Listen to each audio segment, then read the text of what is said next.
Bonjour à tous, donc bienvenue dans cette conférence en ligne. Donc je vais démarrer ma présentation. Donc c'est une conférence online que je vous envoie évidemment en replay. Je suis ravi de vous retrouver pour ce moment très important finalement parce qu'on va aborder quelque chose qui nous concerne tous et on a tous envie de progresser sur ce sujet-là. On a tous envie de l'aborder. C'est un sujet qui est pas évident. C'est un sujet qu'on n'ose pas forcément aborder, mais on va le faire ensemble ce soir. Je vais essayer d'être rapide, je vais essayer d'être concret, je vais essayer de vous donner des clés. Je vais essayer vraiment que vous ressortiez de cette conférence en ligne plus armé, plus fort, voilà, avec plus de conviction pour remplir cette mission qui est d'être au contrôle de son corps, et être au contrôle de sa vie et de son alimentation, parce que tout est lié évidemment.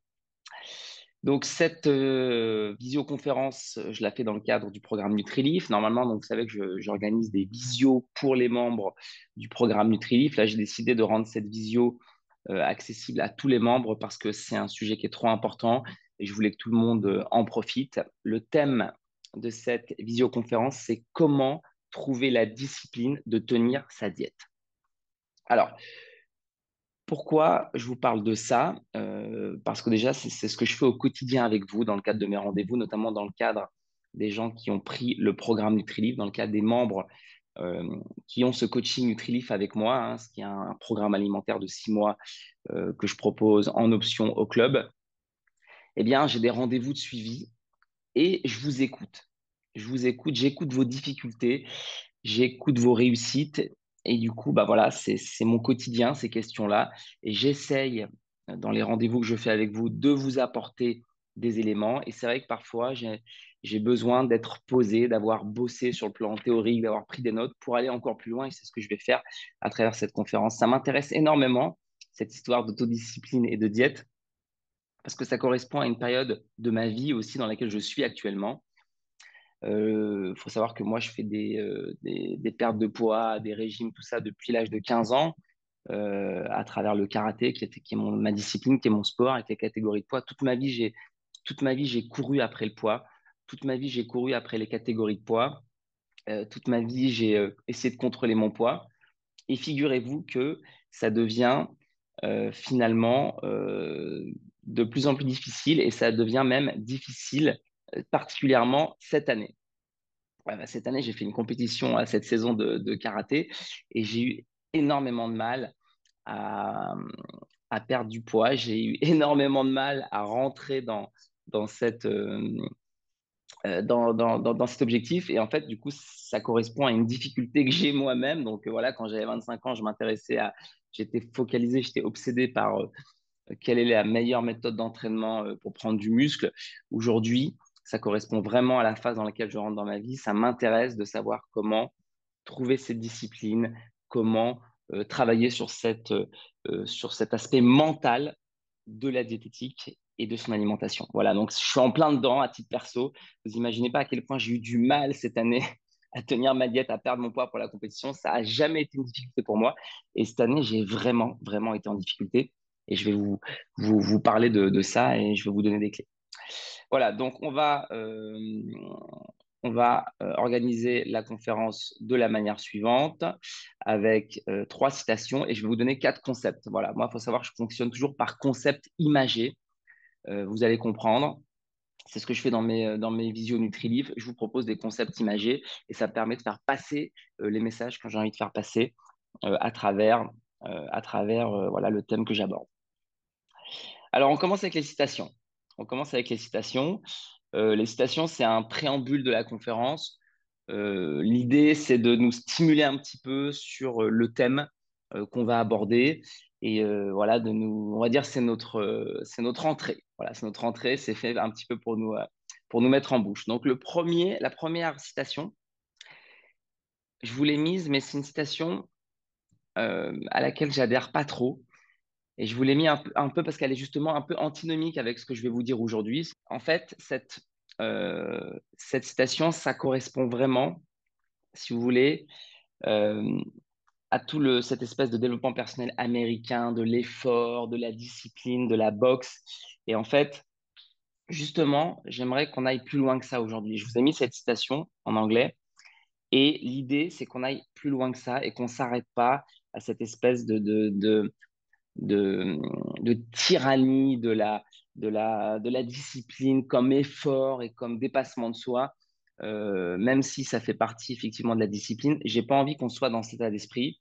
Donc voilà, vous l'avez compris, cette citation, c'est en gros, faites ce que vous détestez faire comme si vous aimiez le faire. Et c'est comme ça que vous arriverez à des résultats. Et ben, je pense qu'on peut faire mieux que ça. Et c'est ce qu'on va voir dans cette conférence. Ça, c'est une citation qui me parle beaucoup plus et qui est beaucoup plus dans l'état d'esprit de ce que je vais vous proposer ce soir en termes de contenu. La discipline consiste à choisir entre ce que vous voulez maintenant et ce que vous voulez le plus. Là, on est déjà dans un niveau de réflexion plus intéressant, un peu moins brut de décoffrage, un peu moins box, un peu moins dev perso violent, mais quelque chose de plus pointu qui m'intéresse beaucoup plus. Donc là, on est déjà un peu plus dans dans l'état d'esprit de la conférence. Et on doit cette belle citation à Monsieur Lincoln. Et la troisième et dernière citation d'un auteur américain, Darin Patrick, que je ne connais pas du tout, mais j'ai trouvé ça sur le net. La discipline est rarement agréable, mais toujours rentable. Donc ça aussi, c'est plus intéressant que la première et on est déjà dans quelque chose d'un peu plus constructif. Voilà, donc les citations, elles vont peut-être... l'idée, c'est qu'elles vous parlent dans la conférence. Vous verrez que le fait d'avoir démarré avec ça, on vous les verrez différemment peut-être au fil de la conférence. Alors, on commence avec les concepts. L'objectif du jour, c'est de vous aider à avoir de l'autodiscipline pour tenir vos engagements alimentaires. Hein, voilà, en gros, c'est ça. Hein, on ne va pas tourner autour du pot. Vous avez des objectifs en termes de diète. Vous vous êtes fixé des objectifs. Vous avez envie de faire des efforts, mais vous avez du mal à tenir cette diète. Et ça, on a tous cette problématique. Voilà, vous n'êtes pas unique, vous n'êtes pas seul dans cette souffrance, dans cette difficulté. On est tous pareils. Donc, comment on fait? Est-ce qu'on fait comme beaucoup de personnes, c'est-à-dire on abandonne et on se dit finalement l'alimentation, bah tant pis, je m'alimente de manière pulsionnelle et je contrôle rien? Ou est-ce qu'on fait partie des 10%, voire des 5% qui parviennent à trouver des compromis et à s'en sortir? Alors moi, je vous propose justement qu'on fasse partie de ces personnes qui sont au contrôle et qui ne sont pas dans un rapport pulsionnel avec l'alimentation parce qu'on sait que ça ne rend pas heureux et on sait que ce n'est pas ça qui amène à la santé. Donc, le premier concept que j'aimerais partager avec vous, c'est ne pas se tromper de combat. Et je vous ai mis l'image d'un samouraï. Voilà. Ne se tromper de combat. C'est quoi? C'est l'erreur que font 98% des gens lorsqu'ils démarrent une diète alimentaire. Je vais vous expliquer après. Ne faites pas cette erreur-là. Ne vous trompez pas de combat, ne vous trompez pas d'objectif. Et je vais vous expliquer pourquoi. On va commencer par quelque chose de très imagé.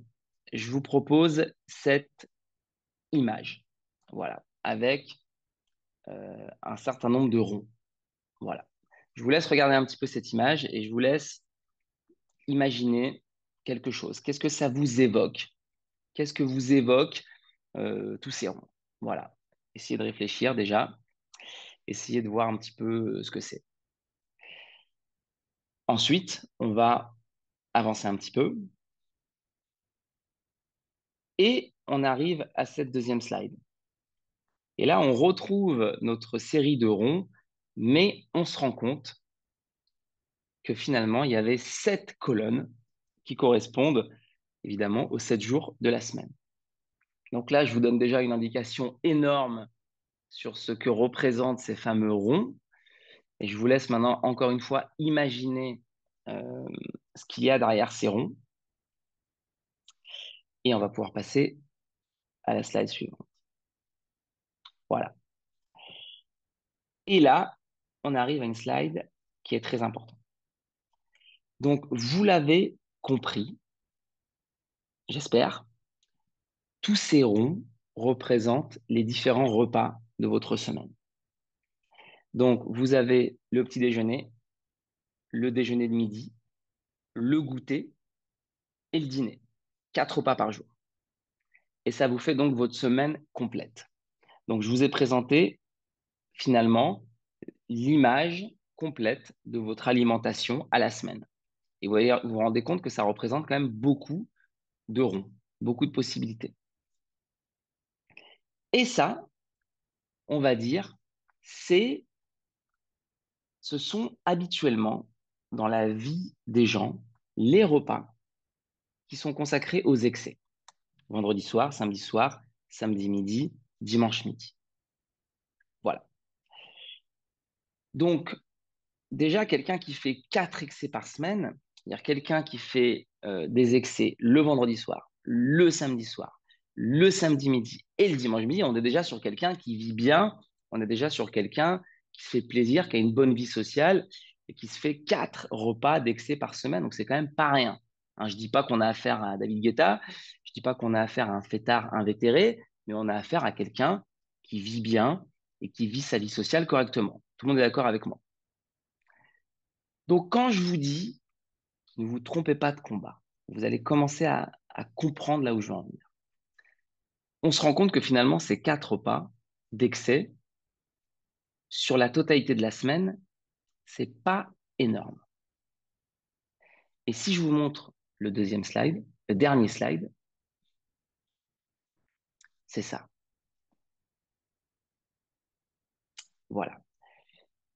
En vert, c'est tous les repas, toutes les possibilités que vous avez en dehors des excès. Est-ce que vous vous rendez compte la puissance de ce concept que vous êtes en train de comprendre? Les gens, de manière générale, mais les gens sont dans l'échec de manière générale aussi. Donc quand je dis les gens, c'est même un peu péjoratif parce que quand on dit les gens, c'est les voilà, quand on fait comme tout le monde, on est dans l'échec. Quand ils démarrent un plan alimentaire ou une diète ou un nouveau lifestyle, qu'est-ce qu'ils vont se dire? Ils vont se dire, je vais essayer de limiter mes excès.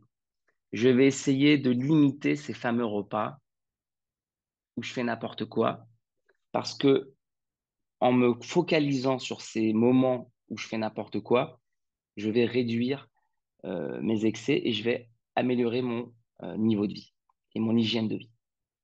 Sauf qu'en faisant ça, il s'attaque finalement au rouge. C'est une erreur absolue. Si on veut modifier son hygiène de vie positivement, si on veut avoir des résultats, il ne faut pas s'attaquer au rouge, il faut s'attaquer au vert. C'est-à-dire qu'on va laisser tranquille ces fameux repas de vie sociale où on fait la fête, où on fait des excès, on ne les change pas, on n'y touche pas. Par contre, on va se focaliser sur l'autre, sur le vert. Ne vous trompez pas de combat. Votre combat, ce n'est pas le rouge, ce n'est pas de vous focaliser sur vos excès, ce n'est pas de vous focaliser sur ces moments de vie sociale. Votre combat, ça doit être votre quotidien, le vert, en dehors de ces excès.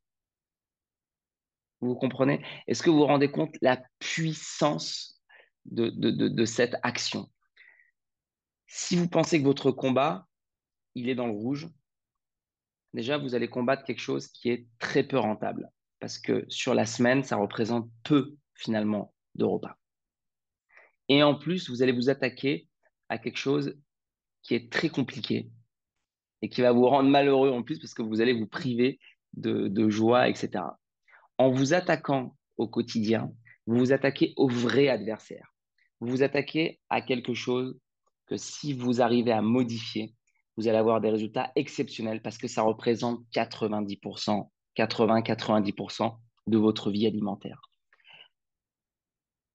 Il n'y a pas de sujet, ce n'est pas parce qu'on fait des excès 2, 3, 4 fois par semaine qu'on ne peut pas maigrir, qu'on ne peut pas améliorer son hygiène de vie, qu'on ne peut pas améliorer son alimentation. Et je viens de vous en démontrer la preuve formelle. D'accord? J'en parlais l'autre jour avec une membre du programme Nutrilif qui me disait, Mathieu, mais je ne peux pas m'en sortir. Le vendredi soir, j'ai des amis. Le samedi soir, je suis invité je ne sais pas où. Le samedi midi, je vois ma sœur. Le dimanche, je vois ma belle famille. Et elle me disait, mais c'est dramatique, je vais jamais réussir à perdre de poids, je suis foutu parce que j'ai ces moments-là et que je peux pas.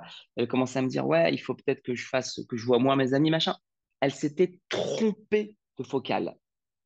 Elle était sur le rouge et elle n'était pas sur le vert. Et quand je lui ai fait ce schéma, elle a eu une révélation, elle s'est dit, mais en fait, il n'y a pas de débat, il n'y a pas de sujet. Vous comprenez? Donc la première chose, c'est de ne pas se tromper de combat. C'est par le quotidien que vous allez réussir à obtenir des résultats. Ne touchez pas à ces moments de vie, de bonheur, d'excès. Ne touchez pas à ça parce que ça ne fonctionnera pas. Concentrez-vous sur le vert et le vrai enjeu, c'est le quotidien. Voilà. Donc ça, c'est un premier concept qui est très, très, très puissant. Si vous avez compris ça, c'est déjà énorme. Et je peux vous dire que moi, j'ai mesuré l'intensité de ce concept quand j'ai fait ma perte de poids pour ma compétition au mois de février. Eh bien, j'avais commencé mais- parce que j'avais un objectif qui était un peu extrême, donc j'avais mis en place des choses qui sont un peu trop dures, que je recommande même pas, mais quand on prépare une compétition de karaté, qu'on a 5 semaines, eh ben, on est obligé de faire un peu des bêtises. Euh, j'avais limité énormément justement mes excès parce que je m'entraînais tout le week-end. Et en fait, le fait d'avoir fait ça ne m'avait pas suffi à perdre du poids. C'est-à-dire que j'avais beau arrêter de sortir, arrêter de consommer mes repas de gala le week-end, j'avais énormément de mal à perdre du poids. C'est quand je me suis concentré sur les détails du quotidien, sur les détails de mon petit déjeuner, sur les détails de mon goûter, de ma collation, c'est là que j'ai réussi à perdre du poids et à m'en sortir. Donc même moi, j'ai encore tendance, parce qu'on est attiré vers cette erreur que font 90% des gens. Voilà. Ne faites pas cette erreur, concentrez-vous sur le vert et pas sur le rouge. Ne vous trompez pas de combat. Voilà, je pense que le premier concept est passé. Le deuxième concept, c'est un concept qui est très important, transformer ses excès en récompense. Le principe de récompense, je crois qu'il est essentiel si on veut réussir dans le temps à tenir. Là, je vous donne des clés concrètes pour réussir à tenir votre autodiscipline. Je discutais avec une amie euh, il y a quelques jours qui me disait, voilà, on a des difficultés avec notre ado à l'école. Il a du mal à être bon, à avoir des bonnes notes, etc. Et on a essayé de le punir et ça fonctionnait pas. C'est-à-dire qu'on avait beau mettre en place des punitions importantes, et ben, c'est pas pour ça qu'il se mettait à bosser, qu'il avait une meilleure note et qu'il avait un meilleur comportement. Et ils ont mis en place un système de récompense. C'est-à-dire qu'il avait des points donc, je sais pas comment ils ont fait ça. Peut-être ils ont fait un tableau. Et en fait, l'ado, dès qu'il avait une bonne note ou qu'il avait, je sais pas, une semaine sans prendre un mot dans le carnet, il y avait un système de points. Et à la fin du mois, il avait la possibilité d'avoir des cadeaux ou des sorties, etc. Et ben, ça a explosé. Le gamin, il a explosé. Pourquoi? Parce que le système de récompense, tout simplement, ça marche. Ça marche. Ça marche avec les ados. Ça marche avec tout le monde. Et ça marchera avec vous aussi. Il faut revenir aux choses de base. Et j'ai même entendu, même c'est un principe qui devient de plus en plus intéressant sur les entrepreneurs et sur leur manière qu'ils ont de dépenser l'argent. J'avais écouté quelque chose d'un entrepreneur qui disait que voilà, il faisait des cadeaux à la fin du mois en fonction de son chiffre d'affaires et que indirectement, ça l'incitait à faire plus de chiffre d'affaires. Donc, ces fameux repas rouges là qu'on a vus tout à l'heure, qui avant s'apparentaient à des excès. D'accord? C'est-à-dire, c'était les moments où on boit de l'alcool, où on mange du sucré, etc. Si on transformait le mot excès en mot récompense, si ces fameux repas de gala devenaient des récompenses, est-ce que ça changerait quelque chose selon vous? Eh bien oui, ça changera tout. Si vous agissez sur le verre, sur votre quotidien, et que vous mettez en place une autodiscipline sur le verre, vous allez arriver sur le rouge avec un crédit de charge mentale, avec un crédit, parce que vous aurez fait des efforts, vous aurez fait des sacrifices. Eh bien, ce crédit va vous permettre de consommer ces points rouges avec une, un confort qui n'a rien à voir avec ce que vous faisiez avant. Avant, quand on faisait un excès, on était dans un espèce systématiquement derrière de culpabilité, de se dire c'est pas bien, c'est pas comme ça que je vais y arriver, c'est pas comme ça que je vais perdre du poids, c'est pas comme ça que je vais être en bonne santé. Voilà, ça nous est tous arrivé le lendemain du gueule de bois de se dire oh là là, c'est pas comme ça que je vais y arriver, c'est pas comme ça que je vais avancer. Ça, c'est quand on fait des excès. Mais si votre excès devient une récompense, on n'a jamais honte de consommer une récompense. On n'a jamais de culpabilité de consommer une récompense. On n'a jamais de culpabilité de monter sur le podium parce qu'on l'a mérité, parce qu'on s'est battu pour ça.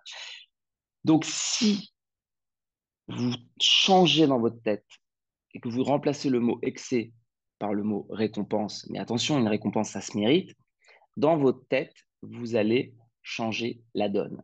Et vous allez pouvoir consommer vos excès sans culpabilité, sans honte, en étant fier. Voilà.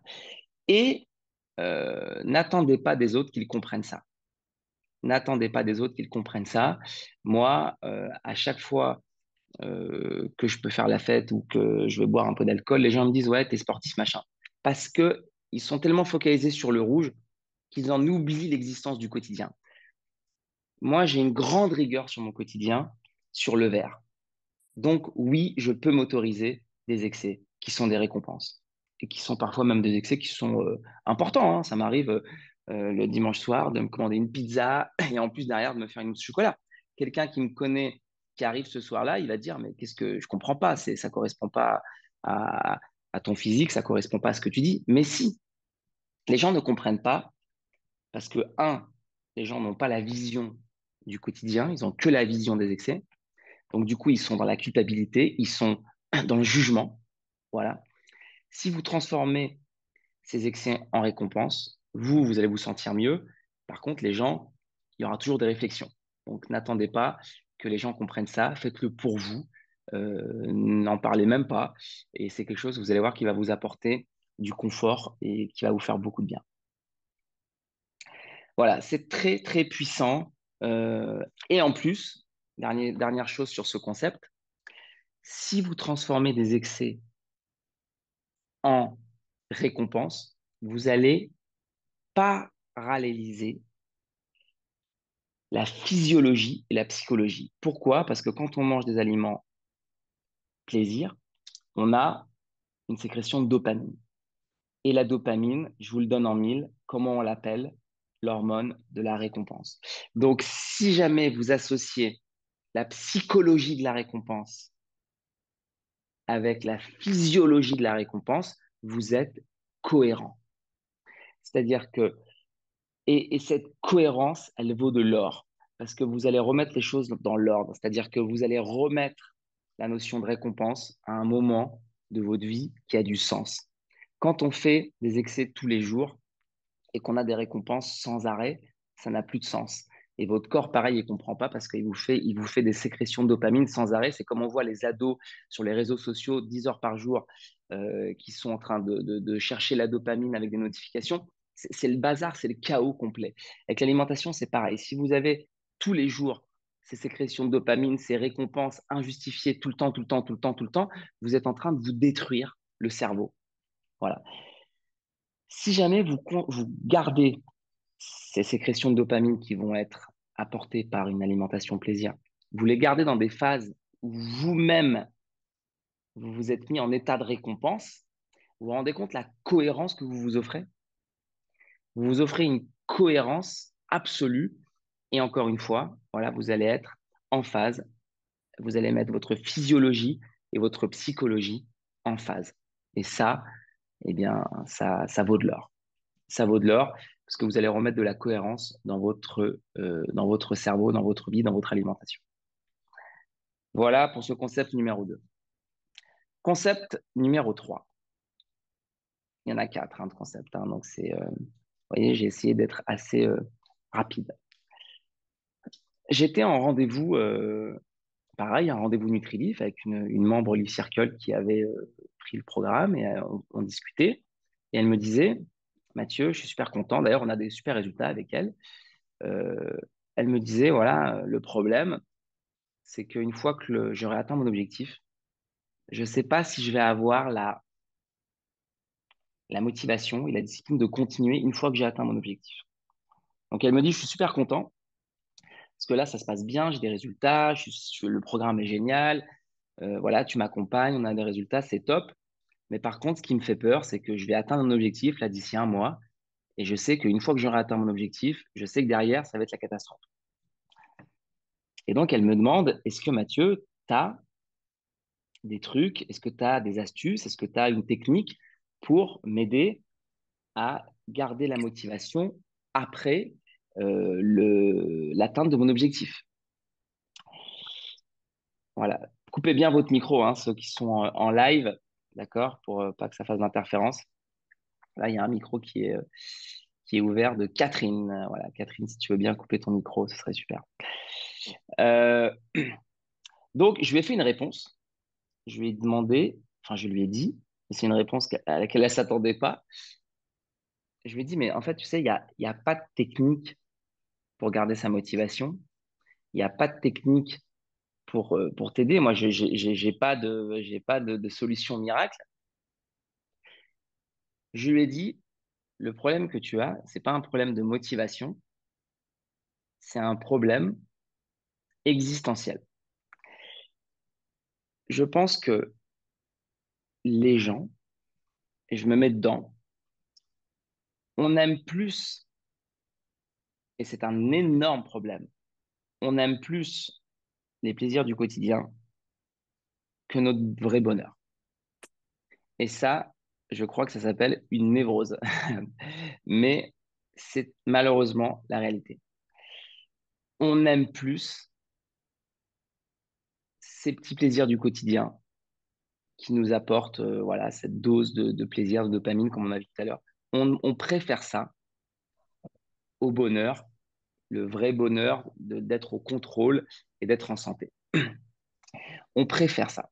Et donc, le problème, c'est pas de trouver la motivation, c'est est-ce que tu as suffisamment envie d'être heureux pour accepter les contraintes?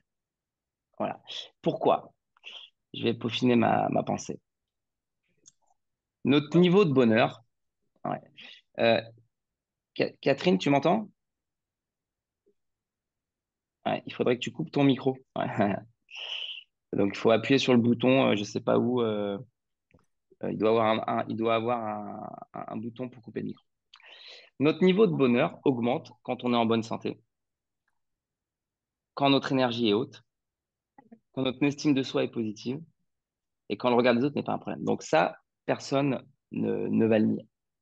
Et ben pour autant, eh ben, on va préférer favoriser un bonheur immédiat et instinctif et rapide que ça. Et soyons honnêtes, on a tous un petit peu cette tendance, cet instinct qui va nous pousser à aller vers le plaisir immédiat plutôt que ça. Mais ça, pour moi, c'est un espèce d'instinct, euh, on va dire, dont on est prisonnier et qui nous amène dans quelque chose d'assez schizophrénique.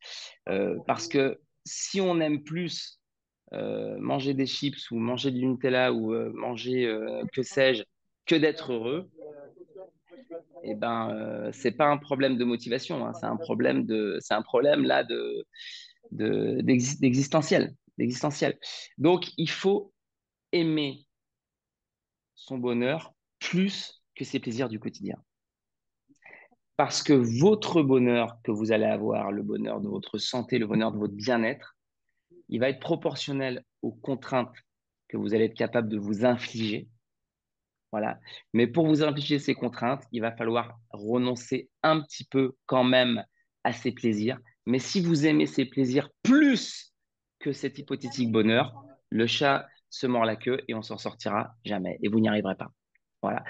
Et ça, c'est un truc, voilà, là, on est vraiment rentré sur de la psycho, mais,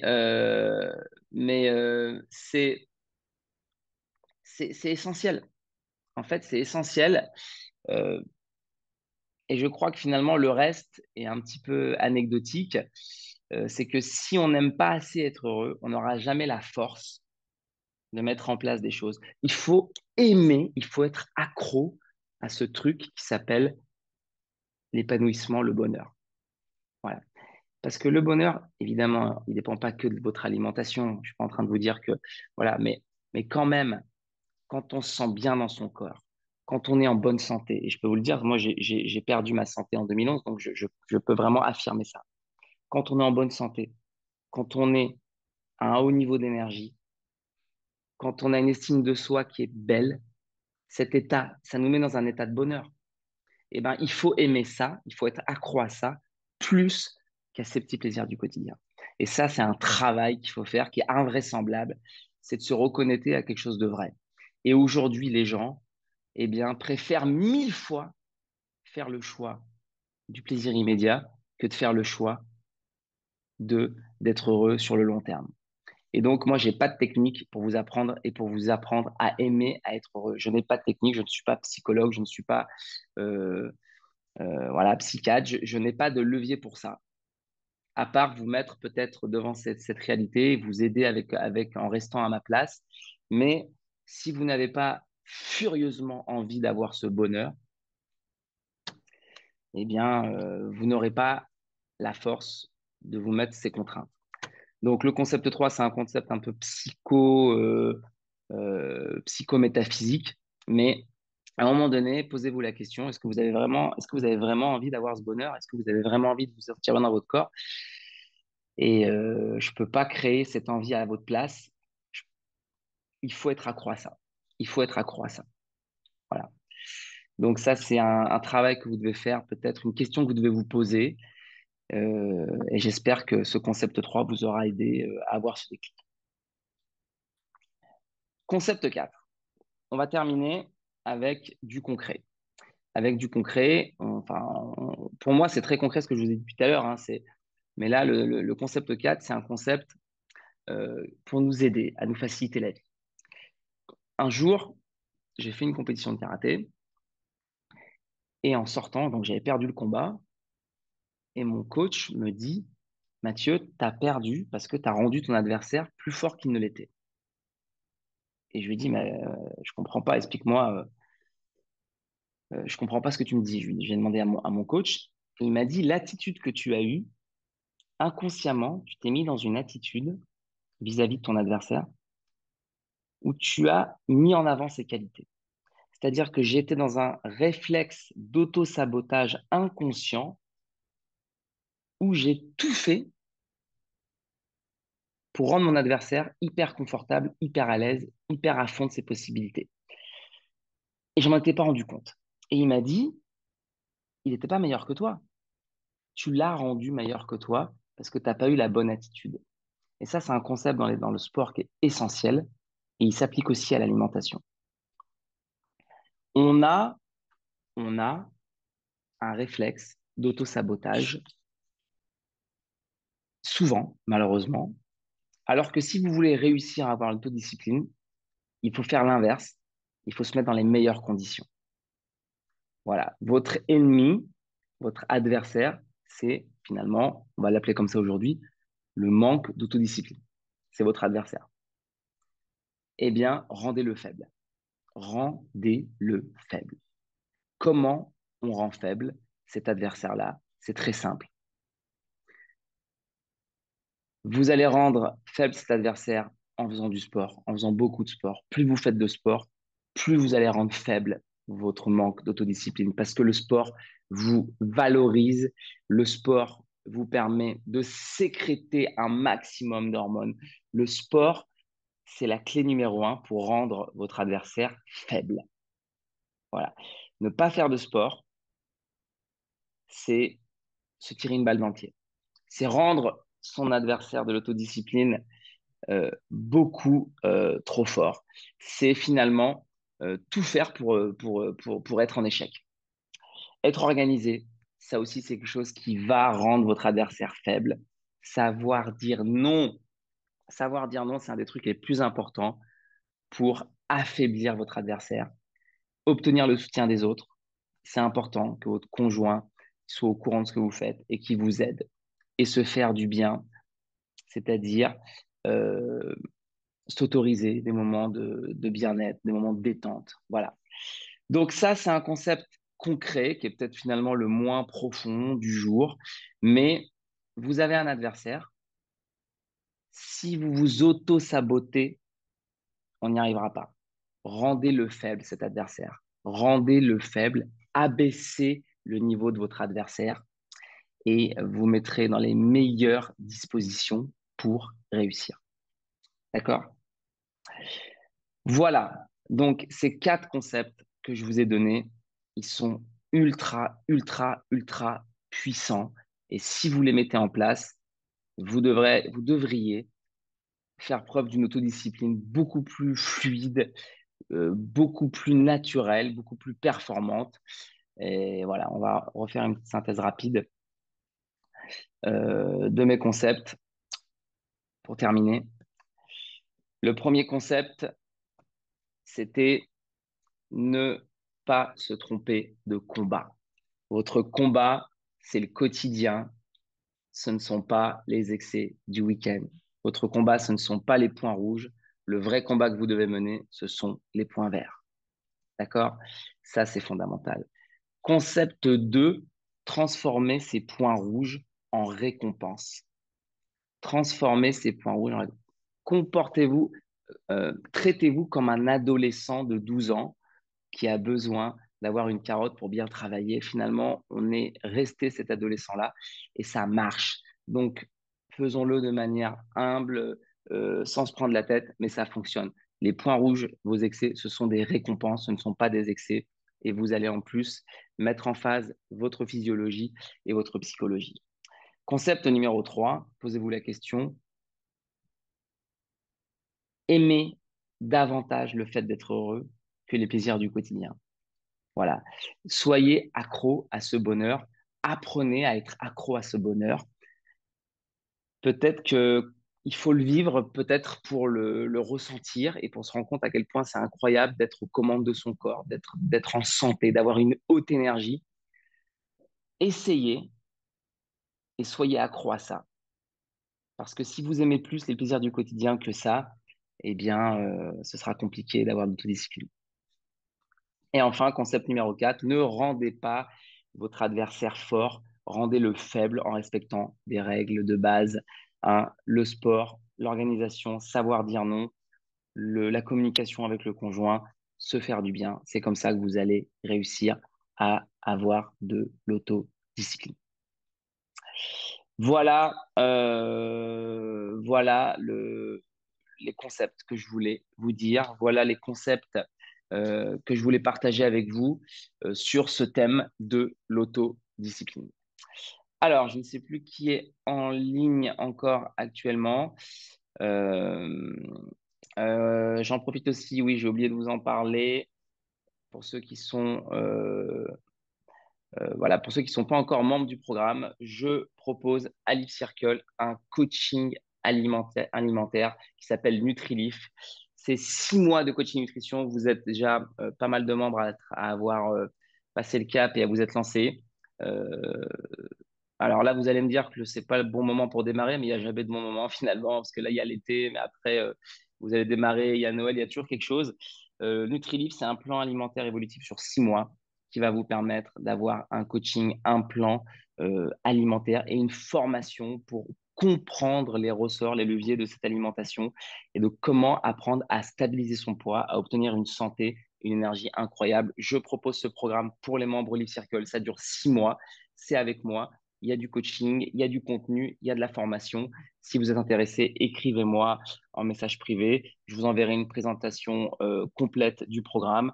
Et si vous le souhaitez, on pourra également en discuter pour avoir plus d'infos. Voilà, si vous avez besoin de vous former en matière d'alimentation, si vous avez besoin de stabiliser votre poids, d'améliorer votre santé, je pense que ça peut être une très, très bonne idée. En tout cas, je suis à votre dispo pour en discuter avec vous. Voilà, bravo à tous. Merci de votre écoute. 48 minutes. J'ai été rapide. Les messages sont passés. À vous de jouer maintenant, de réécouter cette conférence au calme. On se retrouve très bientôt au club. Prenez soin de vous et je vous embrasse et je vous dis à très bientôt. Ciao, ciao.